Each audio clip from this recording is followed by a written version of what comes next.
श्रीलक्ष्मी श्रीमहालक्ष्मी क्षीरसागरकन्यका उत्तिष्ठ हरिसम्प्रीते भक्तानां भाग्यदायिनी। श्रीलक्ष्मी श्रीमहालक्ष्मी क्षीरसागरकन्यका उत्तिष्ठ हरिसम्प्रीते भक्तानां भाग्यदायिनी। उत्तिष्ठोत्तिष्ठ श्रीलक्ष्मी विष्णुवक्षस्थलालये उत्तिष्ठ करुणापूर्णे लोकानां शुभदायिनी।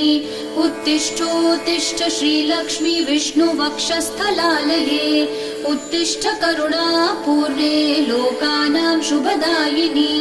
श्रीपद्ममध्यवसिते वरपद्मनेत्रे श्रीपद्महस्तचिरपूजित पद्मपादे श्रीपद्मजातजननी शुभपद्मवक्त्रे श्रीलक्ष्मी भक्तवरदे तव सुप्रभातम्।